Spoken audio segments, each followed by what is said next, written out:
8 minutos. Hola, mi nombre es Daniela Marrufo, soy estudiante de Derecho primer año en la Universidad Fenmintor. A continuación voy a hablarles sobre persona jurídica. El vocablo persona tiene su origen desde los teatros de la antigua Grecia y Roma, en donde los actores llevaban unas máscaras denominadas personajes y personas. Esta, cuya traducción significa sonar mucho, que proviene del verbo sonar. Y per es la partícula de refuerzo del significado.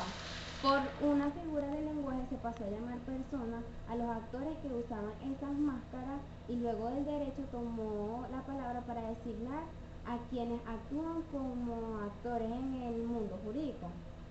Tenemos que persona en derecho es todo ente susceptible capaz de tener derechos o deberes jurídicos. También persona en todo ente susceptible de figurar como término subjetivo en una relación jurídica. Persona es todo ente susceptible de ser sujeto activo, pasivo en una relación jurídica. Es necesario distinguir entre los conceptos de persona, personalidad jurídica, capacidad de derecho y sujeto de derecho. Como se ha dicho anteriormente, la persona es todo ente apto para ser titular de derechos o deberes jurídicos. Personalidad es la cualidad de ser persona con actitud para tener derecho y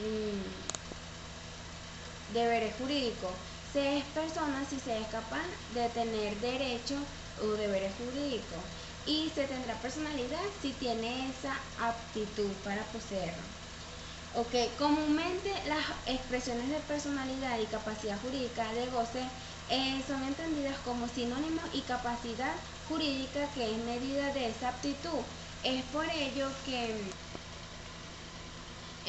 la personalidad no admite grado, o se tiene o no se tiene, mientras que la capacidad puede ser mayor en una persona o en otra.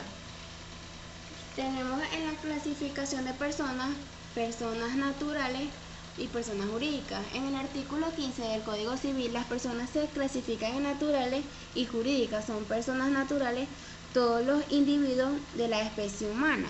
Y personas jurídicas, en el artículo 16 del Código Civil, son personas jurídicas todos aquellos entes que, sin tener existencia física, se les es concedida personalidad jurídica, es decir, aptitud o cualidad para ser sujeto de derecho. En el comienzo de la personalidad de las personas individuales, tenemos que todas las teorías propuestas al respecto coinciden en señalar cómo inició la personalidad del ser humano en el momento en el que se adquiere una vida independiente.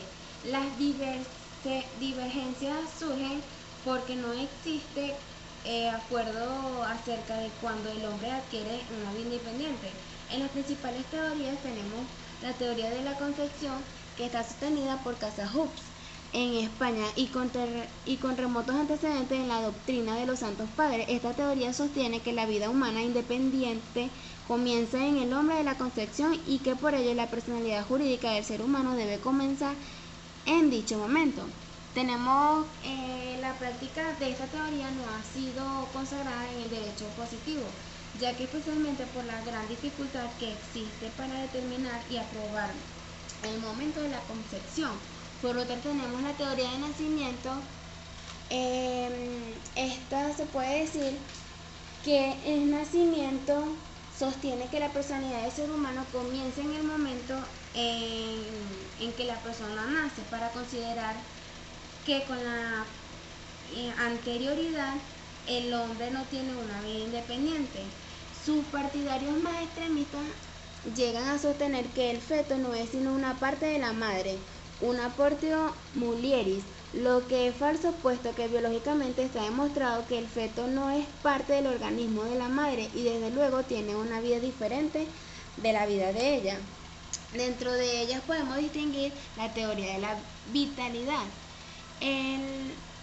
La teoría de la vitalidad exige que el feto nazca vivo, viable, que es vitabilis literalmente, hábil para la vida, o sea, apto para vivir fuera del seno materno, ya que estima que en casos contrarios no existe una vida humana independiente.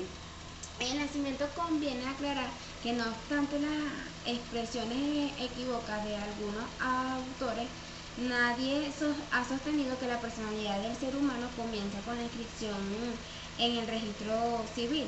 Nacimiento es la separación del feto respecto al cuerpo de la madre.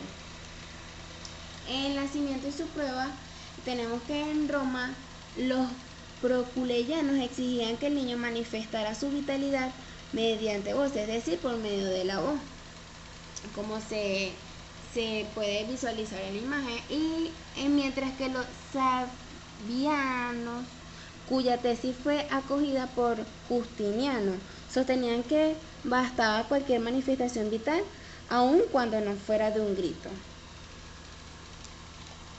Tenemos que en la extinción de la personalidad de las personas individuales tenemos la muerte y su prueba.